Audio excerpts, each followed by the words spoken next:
Welcome back to another episode of the Bigger Than Me podcast. Here is your host, Aaron P. Today, I have the pleasure of sitting down with the author of Wired for Music, A Search for Health and Joy Through the Science of Sound. We dive into how music impacts us, how it shapes us, how it can impact our moods and perspectives, and how it can impact us for the better in regards to our health. My guest today is Adriana Barton. Adriana, it's such a pleasure to sit down with you today. I'm so excited to delve into such important topics because I do think that we have a general understanding of music, but I feel like your book really dives into the details and helps us understand our connection and the meaning of music on such a deeper level. Would you mind introducing yourself for individuals who might not have heard of you? Yeah, my name's Adriana Barton. I'm a journalist and a new author, first-time author of my book, Wired for Music, A Search for Health and Joy Through the Science of Sound. I'm also a lifelong musician, a fraught relationship with music that has more recently gotten to be quite healthy and enjoyable for me. And I live in Vancouver with my son and my husband. I'd like to start with the cello. I think you did a great job of introducing that in the book, your relationship with music and developing a deeper understanding and relationship. And I felt like you did a really good job of sort of laying out that you can be really good at the process of music and not have the connection with the creativity and the art of music. And I thought that that was a really apt way to kind of start the book. Would you mind talking about how you got started with the cello? Certainly. Well, it was a kind of a brutal introduction to music making, I would say.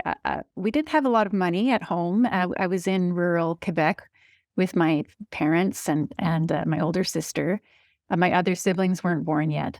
My mother actually spent hours sketching the National Arts Centre Orchestra in Ottawa. So we lived in Quebec, but she would drive across the river almost every day before I started school, when I was in preschool. So she'd take me to preschool. She'd go to the National Arts Centre and sketch the orchestra backstage.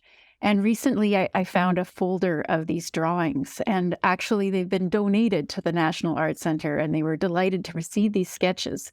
But when you look at these sketches, they are just beautiful, and you see this intimate relationship between the musicians and their instruments and the energy backstage during the rehearsals. And I think my mom was just enraptured with this experience and wanted us to experience that too as small children. And so she enrolled me in a conservatory in Quebec where the lessons were free. But what I didn't understand at the time, because I was 5 years old, was that it was an audition. I was brought to this place. There was a competitive admission process. And I didn't understand that it was sort of a Faustian bargain where in exchange for free lessons, I was expected to dedicate myself to the life of a professional musician in training at age 5. And I'm not talking about, Saturday afternoon cello lessons. It was a full gamut of private lessons, orchestra, theory, sight singing, chamber music, the full thing, for quite a few hours a week at a young age. That's incredible. And so what was your relationship? Was this exciting to you? Was this an opportunity to you? What was your understanding in those early days? I was a dutiful child, and I knew what was expected of me, and I really wanted to please. I wanted to please my teacher, who was a cellist with the Montreal Symphony Orchestra. While teaching me, a 5-year-old, he also had students at the L'Université de Montréal. So he would commute between Montreal and this conservatory in Hull, Quebec. So he was teaching university-level students and playing in the Montreal Symphony while teaching me. He was very demanding, and he had studied himself at the illustrious Paris Conservatory. So I don't remember finding this an opportunity or a joyful thing, but really something that the adults in my life wanted me to do. I do remember, and I describe it in the very first page of the book, this incredible experience of vibration from this massive instrument that was almost as large as I was. And that was a wondrous sensory embodied feeling. But very soon, that instinctive joy and delight that I experienced that day gave way to something else. Right. And I think that that can be one of the challenges is that it's pulling something out of you. It's giving you this opportunity to improve and to develop a skill. But it sounds like that dutiful element pulled you in a direction. I'm just wondering, did you have a fraught relationship during a lot of that period? Or what was your kind of thoughts as you were going through the process if you were to take that bird's eye view of your journey through? I think I definitely did have a fraught relationship. But as I said, I knew it was very important to the adults. Yeah, and that even at school, I really tried to do a good job on my assignments. And I wasn't a teacher's pet, but I was a teacher who tried to please the adults and meet their expectations of me. Fraught, it became more so the older I got because I felt that I could never please my teacher. He would tell me he would not praise my playing or my progress ever because he told me that I would stop practicing if I got reward in that way.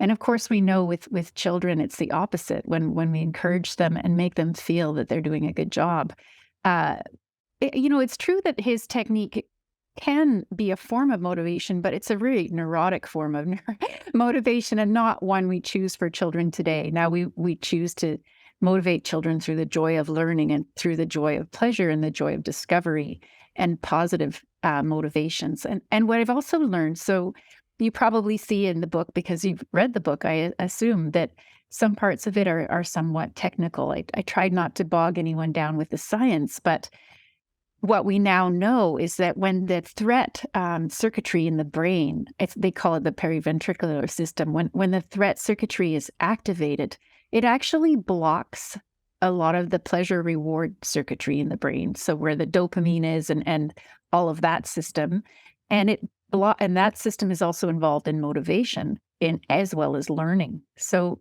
actually, people don't learn as well when they feel under threat. It even interferes with the very objective of teaching.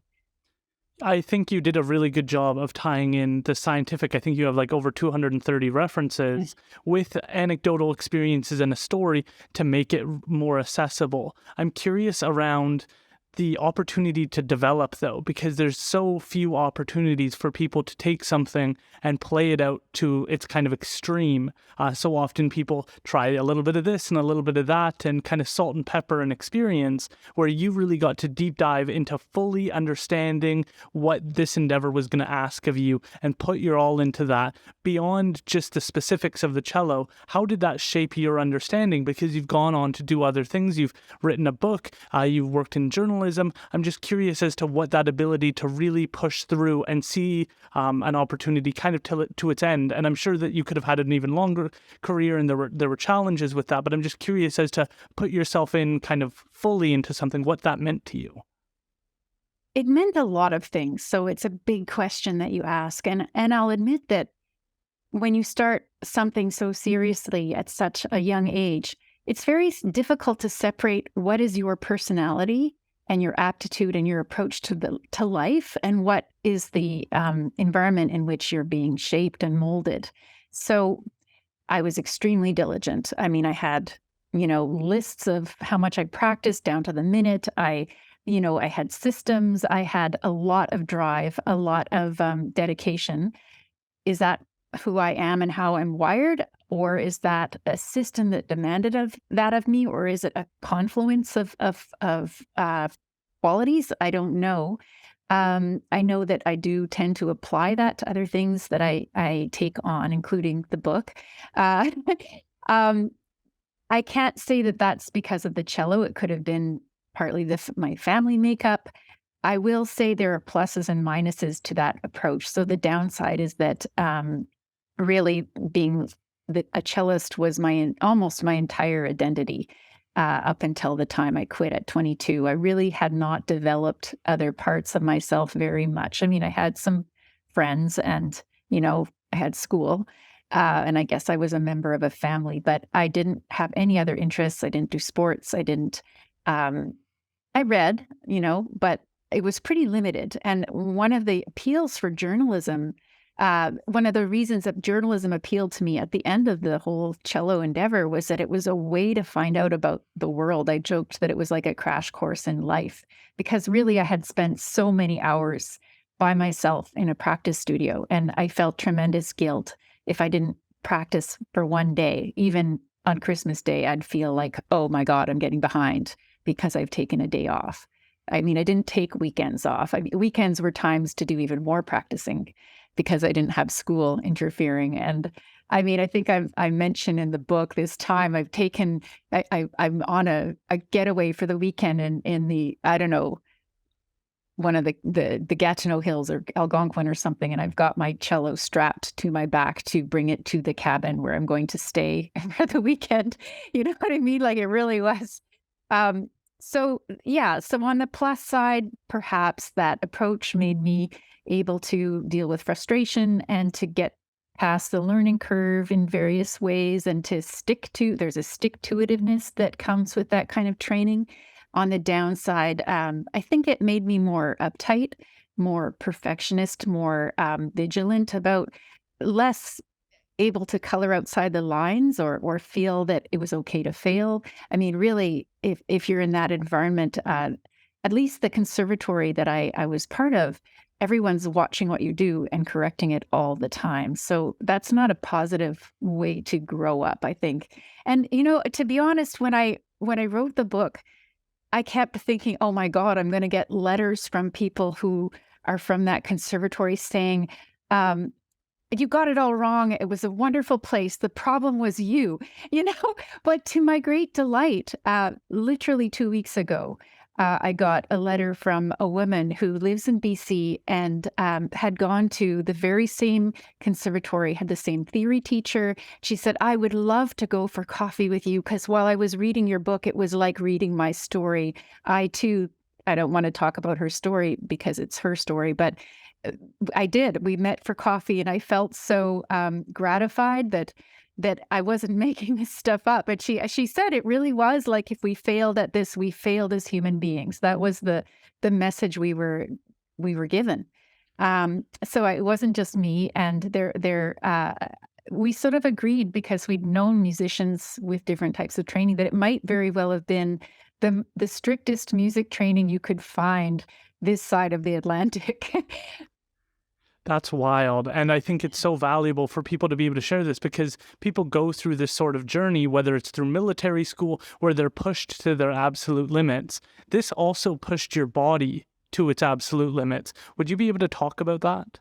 Well, sure. There's a funny little trick that I do sometimes to illustrate this, and that I don't know if it'll show up in camera, but I was playing so young and my teacher would stretch my fingers apart to help me reach the notes. And so even now, I have not played very much in probably 26 years, but like if you see my fingers, my thumbs are perfectly together, but these pinkies are very far, they're very different because this one is the one that had to stretch to get the notes. And the bow hand did not have to do that. And he would like pull them apart. So you can see my bones and my soft tissues are not aligned from that much practicing. And this shoulder used to creep up. I've worked on it a lot with physio and exercises and whatnot. But also in my wrists, I had cysts that developed the size like that big, the size of marbles on each wrist that were very painful. And I got severe tendonitis as well. So there were some physical, if you look at it from a Dr. Gabor Mate perspective, you could say my body said no, because there were flare-ups that started just as I was leaving home. I had a scholarship to a top-rated American music school, university, and I had these physical things started to happen.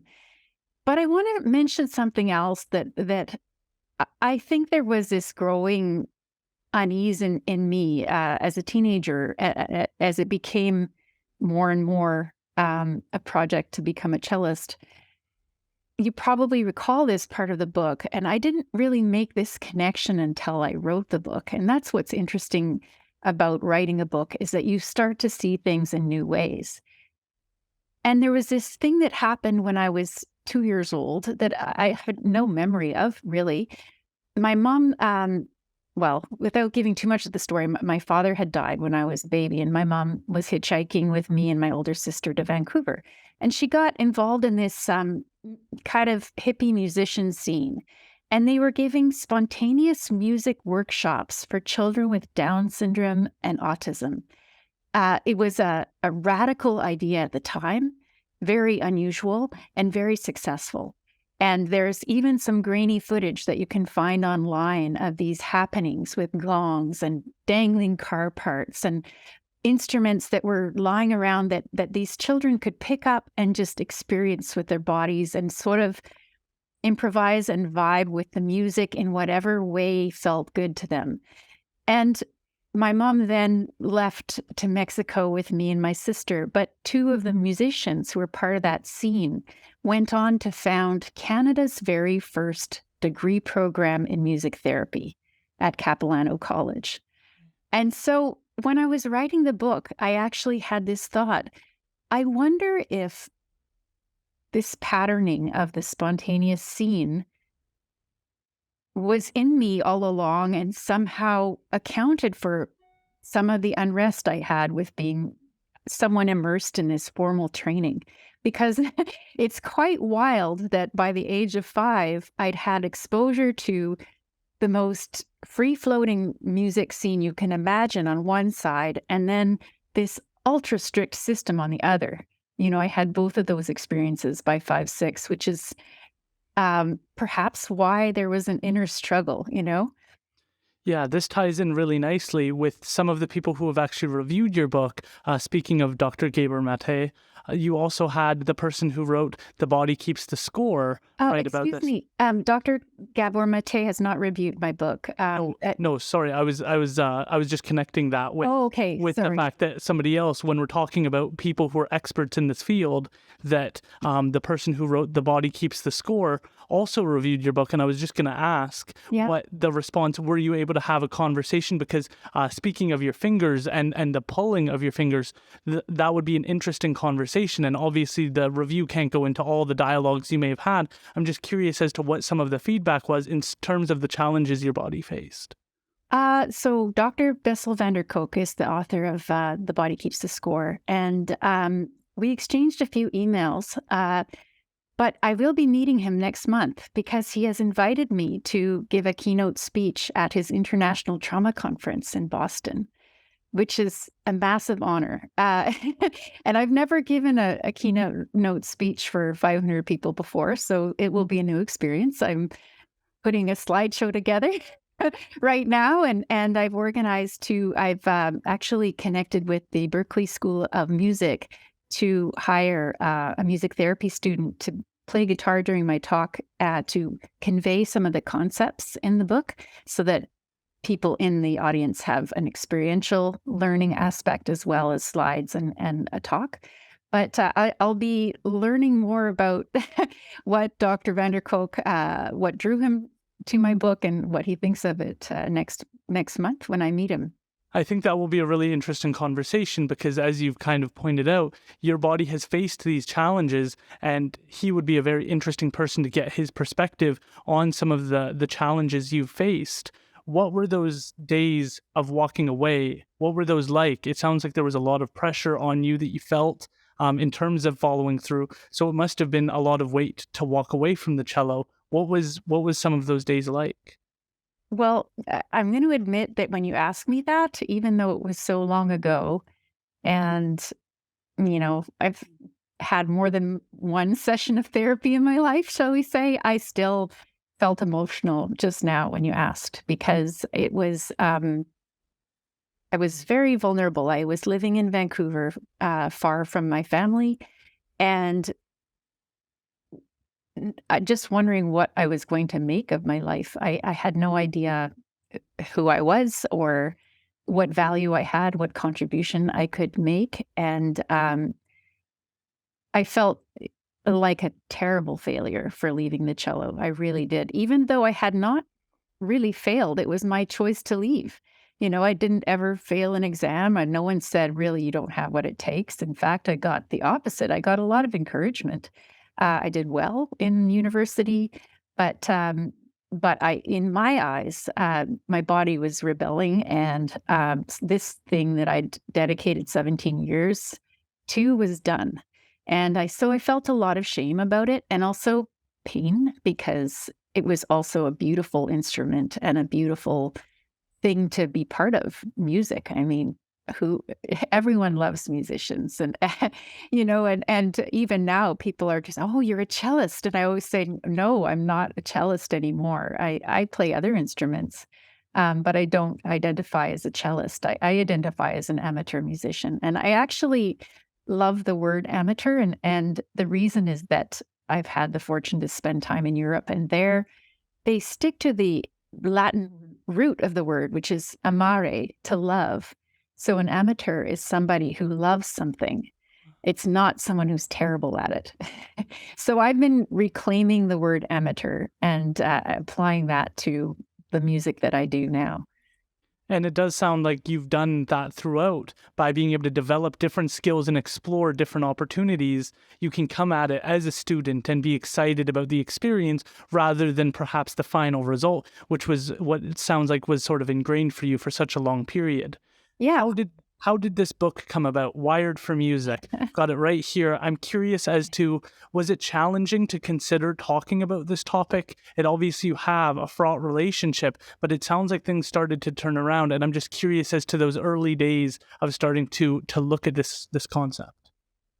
I'll try and keep it short because it's a little bit of a circuitous journey. I actually wrote a guest essay for Jane Friedman, who's a very popular book industry figure in the US. And I wrote a guest post for her recently on how to write a hybrid memoir, because really this is a science memoir. It's a popular science book married to some memoir elements, as you know. And so in that essay, I talked a little bit about how it came about. And really, when I became drawn to music again and started to do music in new ways, what I found was that my brain felt differently from how I'd done it before. My body felt differently. My moods and emotions and relationships with the musicians I was playing with felt different. And at the time, I was a health reporter at the Globe and Mail, and there was all this incredible research coming out about music and the brain and the therapeutic effects of music. And because of all the fMRI studies that the imaging abilities were much more developed, starting in the 90s, but really more into the early 2000s. There were just so many new findings. It was, I think, in 2011 where it was proven without a doubt that music stimulates dopamine in the brain, which is a huge thing. It has so many implications, and it also explains so much about music's effects on us. Anyhow, I was seeing this research at work and feeling these things in my musical activities, and had this idea that maybe I'd like to study medical ethnomusicology, which is it's how cultures around the world have used music as a form of medicine through history, through many centuries of development. And I applied for the ethnomusicology program, PhD program at UBC, and they offered me a spot. And then I kind of balked because I wasn't sure if I wanted to spend 5 years writing a thesis that maybe 10 people would read. If I was lucky, maybe 20, and I wasn't sure what I would do with a degree like that. And I had a good job at the Globe and Mail, and I wasn't sure I wanted to leave it. So I was interested enough to apply, but then didn't accept the spot. And a few months later, I got a call from a publisher saying, do you have any book ideas? We really like your writing in the Globe. And so, I said, well, I have this geeky interest in music and medicine, and they kind of listened politely. And then when I mentioned the cello and of course you would put those together, And at first it wasn't really obvious to me because I really didn't have an interest in taking a memoir approach to a book. I thought, well, who wants to read about my sad sack story with the cello that happened 2 decades ago? Like, really, it's not relevant to anything, So at first I thought, oh, maybe I could do a book that was comparing the new neuroscience of music with cultural uses of music as medicine, but that was way too academic for what the average person wants to read in a book. I mean, I liked it because I was, health oriented and geeky that way. But then my early readers just kept saying, "Oh, we love your story, more of you, more of you." And I got that message from the publisher and my editors too. So even in the final edit, more of you. And so really there was a lot more of me that came into the final product or the final book. So that hopefully that answers your question. It was a little long. It does. I'm also curious, was it therapeutic for you? Was it harder than you thought it was going to be to tie in more of your story and go into some of these details? It's pretty vulnerable, some of the things that you've had to overcome. I'm just curious as to, was it challenging to put this out into the world, or did it feel much more comfortable by the time you were done? I would say yes and yes. So structurally, it was incredibly difficult to braid those two. In fact, there are more than two themes, but to braid the various themes together was very structurally challenging. And that guest post for Jane Friedman I mentioned, How to Write a Hybrid Memoir, talks about the author writing structural issues involved in that endeavor. And I joked that I would never recommend that type of book for a first book. And when Jane Friedman tweeted about my book, she said, "I always tell writers not to do that kind of book for their first book, but she did a great job," kind of thing. But it's apparently known to be a challenging task for a writer. So sometimes you have to, because that's what the book wants to be. And I think that's what my book wanted to be. As for therapeutic, it took me a lot longer to write than I expected. And part of it was that I had so much research and shaving it down to what was palatable for a reader, something I'm used to doing as a journalist, but there was just so much volume that I had to make my parameters smaller and smaller and decide, okay, this is not a music therapy book because that's its own thing. And so that took time. But the other part that took time in terms of the therapeutic, personally therapeutic, was that I really did find myself reliving times that I didn't really want to think about again, and that were hard. And so I don't know if you recall the chapter where I talk about the Air India massacre, the Air India bombing, and I lost 2 orchestra mates in that crash in a devastating way. And I didn't know, I found out about it in a devastating way. And even this last week, I got a call from a reporter at the Ottawa Citizen who was writing an obituary about his father. Sorry, not his father, their father, the 2 girls who died in the crash, who I knew. And because he and I reconnected while I was writing the book, I probably spent 2 or 3 weeks weeping about this loss that I'd never fully processed when I was young, because I didn't have support. There wasn't the same understanding of grief. My parents don't remember me talking about it at all. And so it was very odd as someone, I think I was 50 or 51 when I wrote that passage, reading the news reports and weeping. And it was very odd to be right back there and think of them. And they were just so present in my mind. And maybe it's 2 pages of the book, but that's the case for other parts of the book that might just be a paragraph, but I was taken right back there. And it also feels like an incredible privilege to write a book. Like, I don't want people who haven't read the book to make a mistake. This book is not a wallowy book. It's not there. It moves along fairly quickly, I would say. And, I did the wallowing in my writing room, not on the page. I was very strict about editing and not going on, not rambling on.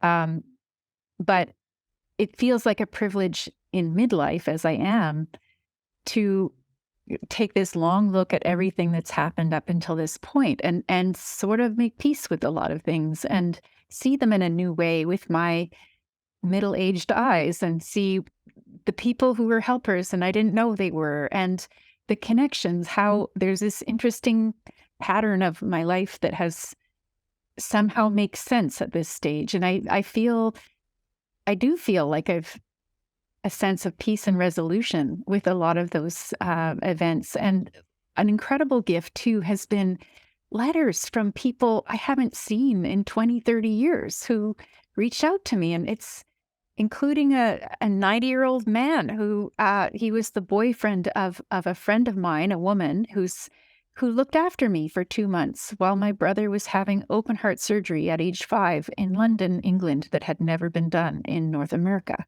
My parents left me in Ottawa so that he could have heart surgery, and I stayed with them. And this man I haven't seen since I was 17 wrote to me. And so there have been incredible reconnections through the book that I didn't expect that have been amazing. I've learned from professors that the problem with so many people's writing in the early stages is that it's not a journey. You already have your thesis and your conclusion written, so you're not participating in the process of learning and exploration and having a deeper understanding. And it definitely feels like that's what the book is delivering, is this broad strokes understanding with tie-ins to so many different topics. One of the topics I thought you did a really good job of balancing, kind of debunking things and helping us understand, is things like the Mozart effect, that marketing companies and marketing in general sort of take important ideas, cutting edge scientific studies, and sort of gerrymander them for the benefit of the public, to get people excited, to get them interested. Companies start to make products based around it to really get started. Would you mind talking a little bit about that? Yeah, well, the Mozart effect was based on a very early pilot study in 1998. And I think it involves something like 36 students. I'd have to check my notes, but not a lot of people who appeared after a short span of time, maybe a 10-minute span of time of listening to a Mozart piano sonata. They appeared to show a slight bump in scores and a standard IQ test, not even a full IQ test, just a couple of exercises out of an IQ test. And these gains evaporated within minutes, if they were even clinically significant at all. And this researcher published this pilot research in the journal Nature. And even she and her co-authors did not say that listening to music, Mozart music, made you smarter. They didn't say that. They thought perhaps it primed you temporarily for abstract reasoning, but even that was a bit of a stretch based on the data that they had collected. This study, this research was not replicated. I mean, in science, you have to be able to show again and again that the same phenomenon occurs. You can't. It did not pass the replication test. It did not bear out in so many efforts were made to challenge it because of the amount of hoopla around it. The scientists felt obligated to really, if the letter about the results had been published and nothing had come of it, nobody would have bothered to rigorously study whether it was really true. But the marketing people got a hold of it before the rest of the scientific community had time to really rigorously analyze it. And it just took on a life of its own to the point where when I think it was the Georgia state governor was saying, well, we should be sending every newborn home with a Mozart CD because no one questions that it improves chess and maths and everything else, which was, there wasn't a reason to say, there wasn't a logical reason to say that at that point. And even today, people, and I do think it has to do with some of the elitism that is attached to classical music. People who have access to those instruments and access to those lessons and that type of training come from often privileged backgrounds. And so often they do well at math. Doesn't mean there's, the chicken, it doesn't mean there's correlation, but not necessarily causation. And that's what was missing. And Einstein, he was a great lover of Mozart. He compared the symmetry and the beauty of Mozart's compositions to his mathematical equations and the ordering of the universe. So that, I think that the idea of the Mozart effect might have existed even before that seminal experiment in 1998. That myth probably existed. And also Mozart himself was regarded as a genius in his day. So that matching of genius and Mozart probably started when Mozart was 10 years old and just grew and grew and grew over time and became this myth that was very difficult to kill off. Yeah, absolutely. The meat of your book centers around the benefits and having a thorough understanding of the various benefits. Would you, for people who are interested in learning the full information, they should go read your book? But I'm curious, what are some of those broad strokes? You mentioned the idea of antidepressants and that it can have effects on that it can bring up mood, that it can have an impact on us. Broadly speaking, how does music impact us? I'll try and keep it very brief. I would say there are three main domains. And so off the bat, music is known to stimulate something like 100 plus neurochemicals in the brain. It's not the only activity that does stimulate many, many like that. I'm sure sex might too, but it certainly has been studied to stimulate quite a range of important chemicals in the brain. But one of the most important is dopamine. And the reason the dopamine pathways are important is that, in fact, I'm going to include a slide from my talk in Boston. You see all the areas that the dopamine pathways touch on, and some are motor control, some are the pleasure reward circuitry. They descend, the dopamine pathways descend into the brain stem and the spinal cord. And so a lot of the clinical benefits that music therapists have demonstrated do ultimately stem from the dopamine system. So, for instance, we know that music or dancing to music seems to help people with Parkinson's. And interestingly, in Parkinson's, you have a deficiency of dopamine that accelerates as the disease worsens. You have less and less dopamine when you have Parkinson's, and music is something that perks up dopamine. So there are now various experimental treatments using music to try and perk up what dopamine is available to people with Parkinson's in terms of mood. And one of the wonderful things about music is that people keep wanting to extract, what's the best frequency, what's the best genre, et cetera, et cetera. The beautiful thing about music is the more pleasure it gives you, the better it works. And the pleasure part is really all about your preference, your cultural background, what jazzes you up, literally. The more you love the music, the more of the mood benefits you're going to get. And it could be sad music, because they've also shown that the pleasure responses to sad music, interestingly, can be even greater at times for some people than the pleasure responses to peppy, happy music. And happy and sad music, of course, are culturally determined.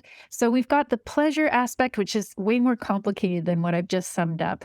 And then we have tempo, which is what most people would think of the speed of the beat. So tempo is separate from pleasure and what you'd call the valence of the music, the happy, sad scale. Tempo is, if you listen to music at about the pace of a resting heartbeat, like thump, thump, thump, your brain waves and your brain stem the neurons in the brain stem and your brain waves will tend to start synchronizing with that beat, which then has effects on your heart rate, your breathing rate, your cortisol levels, et cetera, et cetera, et cetera. So if you want to come down, it sounds just so simple that it sounds made up, but it's actually true that you choose the slow pace music to try and regulate your body to that pace, and the same in reverse. So in a survey of 74,000 pop songs, the most common tempo is 120 beats per minute, which is about double the pace of a resting heart. And the idea is that's the tempo that initiates the desire to move, gets people to go on the dance floor. And so then there are sports psychologists who have rigorously studied the effects of music in sports, exercise and sport training. And they found that at the higher beats per minute, you can rev up the system so that the exercise feels like it's taking less effort. And you're kind of smoothing out the kinks in the movement chain so that if you exercise in time with fast-paced music, you'll use 7% less oxygen than you need to do the very same exercise without music, which is 7% is a lot for a high-performance athlete. And again, I could go on, but the tempo is universal. Like our brains will all respond to tempo. Doesn't matter if you're in the Congo or in Montreal, but the dopamine pleasure valence aspect of music has to do with your personal associations, your cultural associations, your early exposure to music. And the third domain, I would say, would be the social.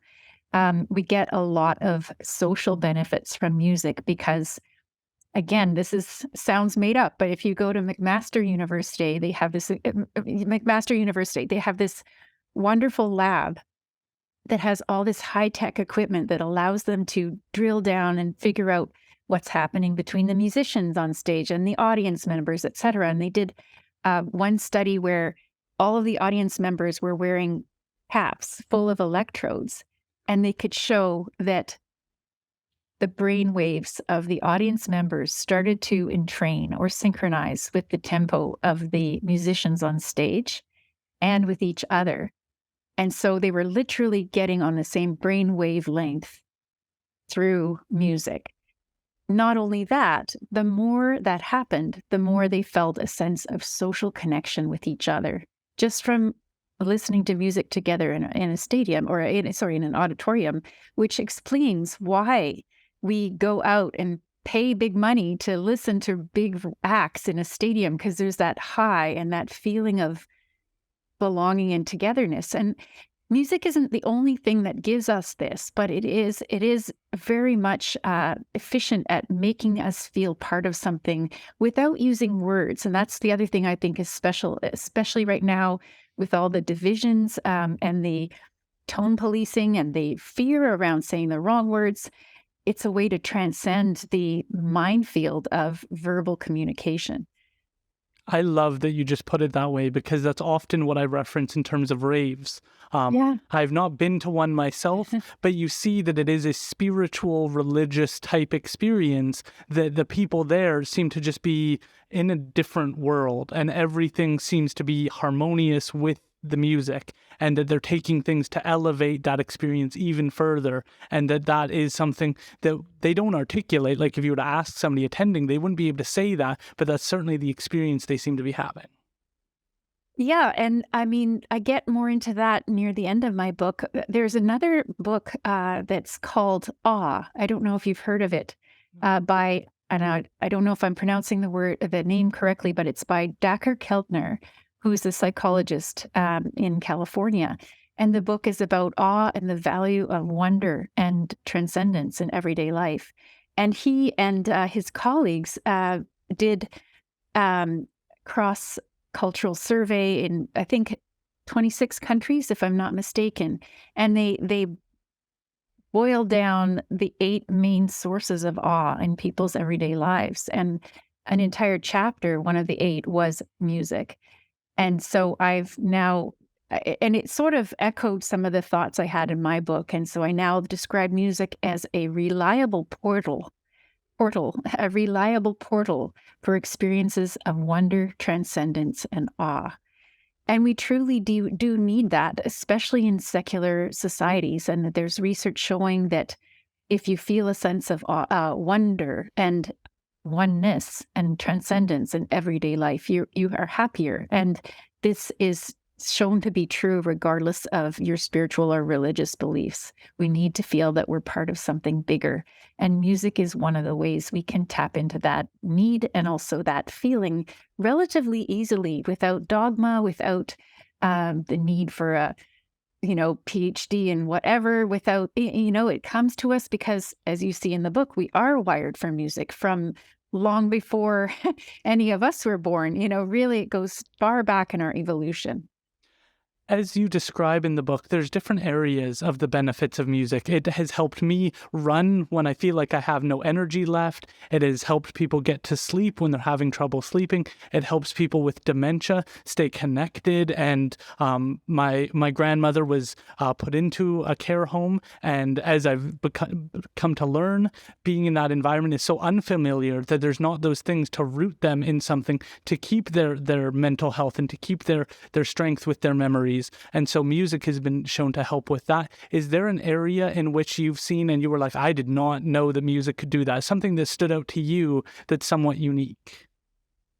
Gee, that's that's a tricky one because I've spent so much time researching that that the new parts are, some years ago, so it's hard to remember which ones struck me that way. But certainly the exercise was interesting to me. The sports psychology that's been done using music. I didn't know about that because I'm not really a sports person. I like to be active, but it's not something I read up on a lot. So that was interesting to me.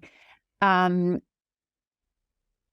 the evolutionary roots of our capacities for music were new to me, and I found that to be profound. Honestly, I so wish that I'd read this book when I was 10 or 15, because I think it could have validated some of the misgivings I was having. I think it could have helped me see other possibilities for music making younger and not wait so long. And I think it would have helped me with the confidence issues I had in my own musicality, knowing that we are wired in this way to this degree. And, I've also had the fortune to travel a lot. I've been to India and Syria and, Brazil and many other places, and to see how people approach music in other parts of the world, and sometimes so joyfully and effortlessly. I wish I'd seen more of that when I was growing up, to see that this is one system, but it's not necessarily the best system, and it's certainly not the only system. You make the follow-up so easy. My question was going to be, you talk about the Inuit, you talk about throat singing. Is there a culture, is there a community, is there an ethnic background that stands out to you that's somewhat unique in how they approach music and how they utilize it in their culture? I don't think I would identify one culture. I think cultures left to their own devices come up with unique and innovative ways of making music. It's really more looking at the way that is interfered with, rather, because I think, if we look at the fiddling communities in Cape Breton, Nova Scotia, they make music with the same spirit and ingenuity and joy and integration into the fabric of family life and community life that you might see in a village in Africa. And of course, not every single family, but the Cape Bretoners are known for this, and that music tradition does thrive still today. So I think that that's what we're meant to do as humans, and we lose our way with the formal training. Really did kill music for a lot of people. So many people come to me and say, I was told I could not sing, that I had no ear, and I can't even sing Happy Birthday. That is a tragedy, because honestly, in many parts of the world, it just would be unthinkable that you couldn't sing along at the family dinner or the family or the community celebration.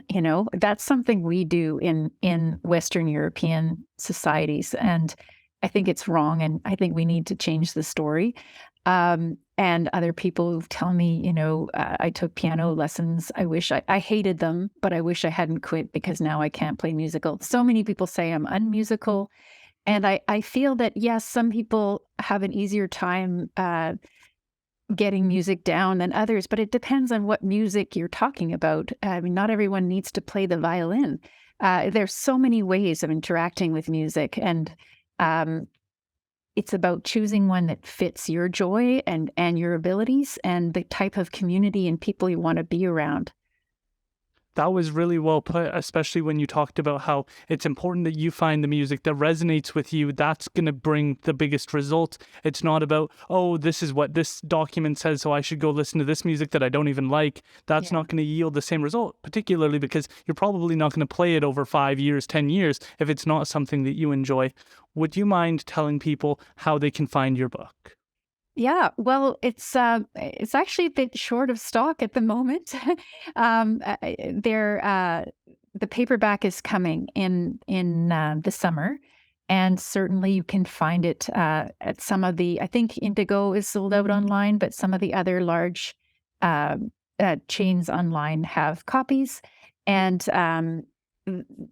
you can call your local indie store and see if they still have a copy. But my publisher has been out of stock in Canada since Christmas, which is just 2-3 months after the book came out, because they sent them out all over the world, and people have been buying it. So it's great. But there are some copies available still online. Of course, the ebook is always available. The audiobook, which was narrated by me, is also always available.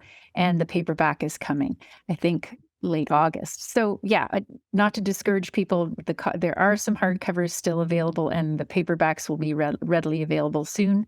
And more information on my website, adrianabarton.com. So ADRIANA Barton.com. That's got to feel good. Is there any social platforms, Twitter, Instagram, that you want to direct people towards? I'm on Instagram at Adriana Barton author or _author. Twitter, Adriana Barton. Facebook, Adriana Barton Writes is what I use more for book stuff. And I have a personal Facebook as well. And I'm on LinkedIn. I don't use it very much, but those are the main ones, I guess. It was such a privilege to do this. I am so grateful. I think your book is so insightful. And as I said, over 200 references. It's clear that you tried to balance the two of giving your experience mixed in with important research, debunking things, and sharing more thoughtful information. It's just such a pleasure to know that individuals like yourself are helping shine light and give us a deeper connection with the things that we love, such as music. Thank you. You asked excellent questions, and I really appreciate your podcast. What's your favorite type of music, Tim? I am a child of the 90s. Well, 80s and 90s. So my whole coming of age music was grunge, the Seattle music scene. My number one band of all time is Pearl Jam. My number one Canadian band of all time is the Tragically Hip. I remember distinctly where I was. I was about 21 years old when I heard Smells Like Teen Spirit for the first time by Nirvana. And you're... Pardon me? What is that? I say, what now? Okay, you've been giving me side-eye for my lack of rap knowledge. This is criminal. Are you aware of, like, Smashing Pumpkins? I think I've heard of them. Wow. Okay. We got some learning to do, my boy. Okay, who's the next guest? Tell me who I need to interview next. Well, Eddie Vedder is my spirit animal. If you could land him, you would. Holy smokes! Let's go. I got this. Okay, so what is it about the music that you enjoy? What's the connection? What's the depth for you? I think it resonated with me at the time, and even listening to our guest and how that, just innately makes you feel.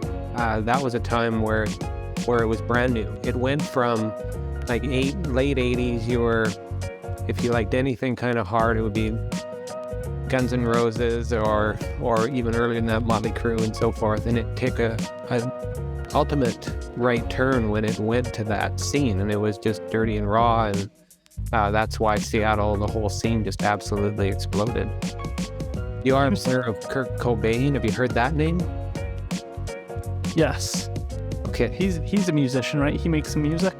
He did. He is. What's that? He died at 27, but I'm 27. Yes. 27 is actually a huge age for musicians. If you can get past that, you'll probably live. What's that as well? I've taken this podcast in a totally different direction. Let's back to you.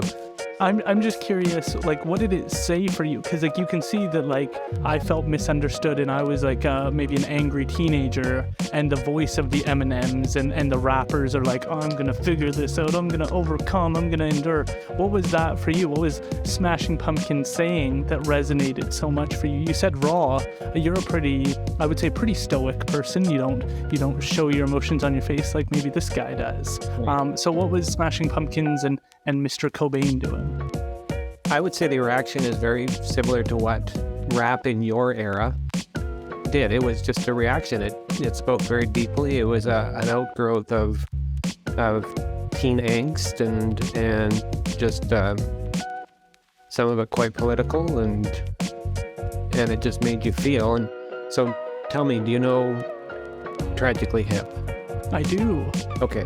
Gord Downey, you know Gord Downey, a national No, treasure. I thought I was going to get brownie points for knowing who the Tragically Hip are, generally speaking. Specifics, Steve. So you did not see the Tragically Hip's final concert on CBC? 20 million Canadians saw that live. 20 million and one would have if I had a... 20 million people tuned in to, because Gord was basically had brain cancer and did a final tour, and that was his last concert before passing away. In fact, Trudeau was in the audience in a jean jacket, and yeah, it's wow. How many people live in Canada? You said 35 million. 35 million. And more than half the country watched this concert. Wow. Yeah. And when was this? It was approximately 4 years ago. Where was I? Exactly. Wow, the shade is being thrown. Anyways, back to the regularly programmed content. I appreciate you sharing that. I've really enjoyed this conversation. I think she's right that we have a weird relationship with music right now. I think it's a lot of people's, it's a cliche term now, but it's a lot of people's safe space to feel understood. When I'm on runs, certainly there's songs that will just bring out that energy where I can do the rest of the run without running out of energy. And that seems to come out of nowhere. On sad days, you listen to the right song and those feelings are processed and you're able to put them away. So I highly recommend people pick up Wired for Music. I think it is well worth the read. I'm very proud owner of the book. I got mine off of Amazon. I think they still have copies, so well worth the read. I really appreciate her for being willing to take the time and share her insights and share so much of her story. I think that that was really beautiful, the way she interweaved her journey of feeling like music maybe isn't the place for her because of all the challenges she faced, and then finding a way to balance out the two and again turn those wounds into wisdom and grow as an experience. So pick up the book Wired for Music and tune into the next episode coming soon.